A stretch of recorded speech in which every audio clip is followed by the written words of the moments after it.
ایک طرف مولوی کی بیوی چارپائی پر بیٹھ کر زور لگا رہی تھی اور دوسری طرف میراثی اپنے ہاتھوں کو کھینچ رہا تھا، مگر ہاتھ تھے کہ ٹس سے مس نہ ہوتے تھے، جیسے کسی نے انہیں باندھ دیا ہو۔ ادھر مولوی کی بیوی کے بھی رنگ اڑ گئے اور ادھر میراثی بھی اپنے ہوش و حواس گوا بیٹھا۔ مولوی کی ساس کچھ دور ایک پیڑھی پر بیٹھی یہ سب منظر دیکھ رہی تھی، وہیں سے چیخ کر بولی، ارے لڑکی، خیر تو ہے؟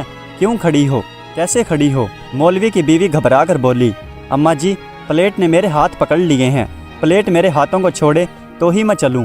یہ سن کر مولوی کی ساس دوڑی دوڑی آئی اور اس نے پلیٹ کو اپنی طرف کھینچا۔ ادھر مولوی بھی داں میں بیٹھا تھا۔ جب اس نے دیکھا کہ اس کی ساس نے بھی پلیٹ کو چھو لیا ہے تو مولوی نے کہا، جڑ جاؤ تم۔ پھر مولوی کی بیوی بھی پلیٹ سے جڑ گئی۔ اب تینوں اپنے آپ کو چھڑانے کے لیے زور لگا رہے ہیں، مگر تھالی چھوڑنے کے لیے تیار نہیں۔ اپنی بیوی، بیٹی اور داماد کی آواز سن کر سسر بھی بھاگا بھاگا آیا۔ جیسے ہی اس نے انہیں چھڑانے کے لیے پلیٹ کو ہاتھ لگایا تو مولوی نے پھر کہا کہ جڑ جاؤ تم، اور مولوی کا سسر بھی پلیٹ کے ساتھ جڑ کر رہ گیا۔ کافی دیر تک وہ اپنے آپ کو پلیٹ سے چھڑانے کے لیے زور لگاتے رہے اور جھگڑتے رہے، چیخیں مار مار کر خود کو چھڑانے کے لیے زور آزمائی کرتے رہے۔ مولوی کی سالیاں دور کھڑی ڈری سہمی یہ سارا منظر دیکھتی رہیں۔ ان میں سے کسی نے بھی پلیٹ کے قریب آنے یا انہیں چھڑانے کی کوشش نہیں کی۔ مولوی میراثی کے ساتھ ایسا کر کے بہت خوش ہوا اور وہ اسے پریشان اور چیختا ہوا دیکھ کر دل ہی دل میں بہت خوش تھا۔ پھر جب وہ چاروں کچھ نہ کر سکے اور تھک ہار کر بیٹھ گئے تو وہ چاروں رونے لگے۔ مولوی سے اپنی بیوی اور ساس سسر کا رونا دیکھا نہ گیا۔ اس کے دل میں رحم آیا اور اس نے آہستہ سے کہا کہ کھل جاؤ تم، اور پھر وہ چاروں آزاد ہو گئے۔ پھر کیا تھا، چاروں کے ہاتھ کھل گئے اور چاروں سکون سے ایک دوسرے کے منہ کی طرف دیکھنے لگے۔ مولوی کی بیوی نے خیر کی پلیٹ وہیں پر پھینکی اور بھاگ کر کمرے میں گھس گئی۔ باقی سب بھی حیران پریشان اپنے ہاتھوں کی طرف دیکھتے رہے کہ سب کچھ ٹھیک ہے یا نہیں۔ انہیں کچھ بھی سمجھ نہیں آ رہا تھا کہ ان کے ساتھ یہ کیا ہوا۔ اتنی ہی دیر میں رات ہونے لگی۔ گرمیوں کے دن تھے۔ صحن میں چارپائی بچھا دی گئیں۔ مولوی اور میراثی سونے کے لیے لیٹے۔ دن بھر میراثی کی خوب خدمت ہوئی تھی۔ اس نے ضرورت سے زیادہ پیٹ بھر کر کھانے کھائے تھے۔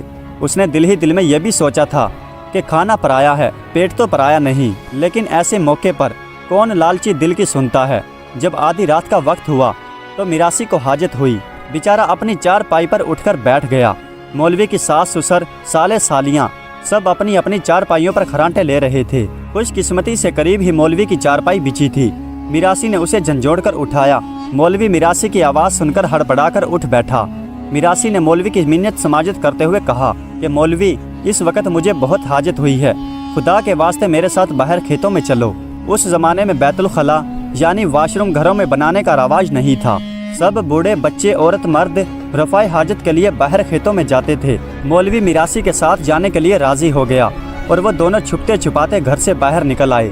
دونوں کھیتوں میں آ کر کھڑے ہو گئے اور مولوی ایک جگہ پر کھڑا ہو گیا اور میراثی رفع حاجت کرنے لگا۔ جب فراغت ہوئی تو صفائی کا مسئلہ درپیش ہوا۔ قریب ہی کسی کسان نے شیشم کا پیڑ کاٹ کر پھینکا ہوا تھا۔ اس کا تنا جو خوب لمبا اور کافی چوڑا تھا زمین پر پڑا تھا۔ مولوی میراثی کی طرف دیکھ کر کہنے لگا، ارے یار، اس تنے پر بیٹھ جاؤ اور اس پر بیٹھ کر اپنی پیٹھ گھساؤ، سب کچھ اچھے سے صاف ہو جائے گا۔ میراثی مولوی کی بات مان گیا اور اس نے ایسا ہی کیا، اور مولوی بیچارہ اس قدر میراثی سے تنگ آیا ہوا تھا کہ پہلے والی حرکت سے بھی اس کے من کی آگ نہیں بجھی تھی۔ یہ میراثی سے بدلہ لینے کا ایک اور نادر موقع تھا۔ مولوی نے منتر پڑھا اور آہستہ سے بولا کہ جڑ جاؤ تم۔ وہ تنا میراثی کی پیٹھ پر جڑ گیا۔ اب میراثی اٹھنے لگا تو پیڑ کا وہ تنا میراثی کے ساتھ ہی اوپر اٹھ گیا۔ اب میراثی اس نئی چیز کو دیکھ کر بہت گھبرایا۔ اس نے وہ تنا اپنی پیٹھ سے ہٹانے کی ہر ممکن کوشش کی، لیکن کوئی فائدہ نہیں ہوا۔ میراثی جس طرف بھی جاتا، شیشم کا وہ تنہا اس کے پیچھے پیچھے جاتا۔ بیچارہ جب گاؤں پہنچا تو نئی مصیبت سامنے آئی۔ گلی میں تنہا کبھی دائیں کبھی بائیں سبھی کے دروازوں اور دیواروں سے ٹکراتا ہوا جاتا۔ سارا گاؤں اس ناگہانی آواز سے جاگ گیا۔ جس گھر کے بھی دروازے سے وہ تنا ٹکراتا تو بہت آواز پیدا ہوتی۔ ہر کسی کے گھر والے آنکھیں مسلتے ہوئے اٹھ کر جلدی سے باہر نکل آتے کہ خدا خیر کرے، اس وقت کون سی بلا ٹوٹ پڑی۔ گلی میں یہ نیا نظارہ دیکھ کر ہر شخص کی آنکھیں کھلی کی کھلی رہ جاتی کہ ایک شخص کی پیٹھ میں ایک درخت کا تنا گھسا ہوا ہے اور وہ جس طرف بھی جاتا ہے تنا اس کے پیچھے پیچھے جاتا ہے۔ کافی دیر تو گاؤں والے آنکھیں پھاڑ پھاڑ کر حیران ہو کر اس کی طرف دیکھتے رہے۔ پھر ایک ساتھ ہی سب ہا ہا ہی کرنے لگتے اور ہنستے ہنستے سبھی کے پیٹوں میں بل پڑنے لگے اور بعض تو ہنس ہنس کر زمین پر ہی لوٹ گئے۔ ادھر مولوی بھی من ہی من میں بہت لطف اندوز ہو رہا تھا۔ میراثی نے تو جو کیا سو کیا، مگر مولوی نے بھی اس سے خوب انتقام لیا۔ سارے گاؤں کے سامنے اس کی اچھی خاصی عزت ہو رہی تھی۔ گاؤں کی عورتیں بھی چادروں میں لپٹی اور اپنے گھر کی چھتوں پر کھڑی منہ میں دوپٹہ دبائے ہنس رہی تھی، اور گلیوں میں مرد اور بچے کہکہے لگاتے، تالیاں بجاتے اور آوازیں کستے اور میراثی کے پیچھے پیچھے چل رہے تھے۔ آہستہ آہستہ وہ چلتا چلتا ہجوم مولوی کے سسرال کے گھر تک آ پہنچا۔ باہر شور سن کے مولوی کے سسرالیے سبھی ہڑبڑا کر اٹھے اور بھاگ کر گلی میں آ گئے۔ باہر عجیب منظر تھا۔ اپنے جوائی کی یہ حالت دیکھ کر بیچارے پانی پانی ہو گئے اور شرم سے ایک دوسرے کا منہ تکنے لگے۔ سارے گاؤں کے سامنے تو جیسے ان کی ناک ہی کٹ گئی تھی، اور مولوی کی بیوی تو بیچاری کسی کو منہ دکھانے لائق بھی نہیں رہی تھی۔ بیچاری گھر میں گئی اور کمرے میں بند ہو کر رہ گئی۔ مولوی کو اس کی غلطی کا احساس کروانے کے لیے اتنا ہی کافی تھا۔ اس نے روتے ہوئے اور چیخ چیخ کر اس رات سے پردہ اٹھایا کہ میں تو میراثی ہوں اور تمہارا اصلی جوائی تو یہ مولوی ہے۔ پھر اس نے گڑ گڑا کر مولوی سے معافی مانگی۔ اس پر مولوی کا بھی دل بھر آیا اور اس نے اسے معاف کر دیا، اور اس نے ہولے سے کہا کہ ہٹ جا۔ بس اتنا کہنے کی دیر تھی اور وہ درخت کا تنا میراثی سے الگ ہو گیا، اور یوں کہیں جا کر میراثی کی جان چھٹی۔ پھر اس نے سکون کا سانس لیا۔ جان بچی تو لاکھوں پائے۔ اب مولوی کے سسرالیوں نے مولوی کو اپنی آنکھوں پر بٹھا لیا تھا۔ ساس سالیاں اس کے نخرے اٹھانے میں لگ گئیں اور سسر سالے اس کے آگے پیچھے پھرنے لگے، اور بیوی گھونگھٹ اوڑھے دروازے کے پیچھے سے اسے چھپ چھپ کر دیکھ رہی تھی۔ مولوی ساہوکار کی طرح چارپائی پر بیٹھا مسکرا مسکرا کر میراثی کی طرف دیکھ رہا تھا۔ اب میراثی کو کوئی جھوٹے منہ بھی نہیں پوچھ رہا تھا۔ اب اس کے ساتھ وہی سلوک ہو رہا تھا جیسا اس کی وجہ سے مولوی کے ساتھ ہوا تھا۔ جیسی کرنی ویسی بھرنی، لیکن وہ بھی میراثی تھا۔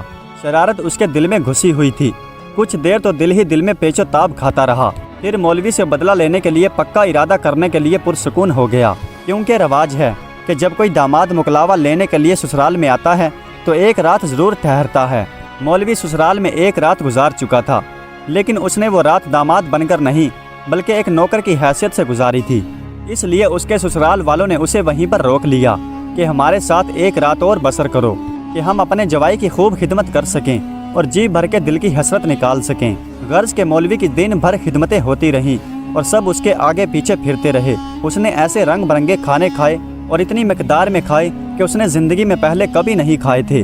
جب آدھی رات ہوئی تو مولوی کی آنکھ کھل گئی۔ اسے شدید پیاس لگی ہوئی تھی۔ قریب ہی چارپائی پر میراثی گھوڑے بیچ کر سو رہا تھا۔ مولوی نے اسے جھنجھوڑ کر اٹھایا۔ میراثی ہڑبڑا کر اٹھ بیٹھا۔ مولوی نے اسے پانی لانے کے لیے کہا۔ کچھ دور گھر کے صحن میں ٹھنڈے پانی کا مٹی کا گھڑا رکھا تھا۔ پاس ہی پانی پینے کے لیے مٹی کا پیالہ بھی تھا۔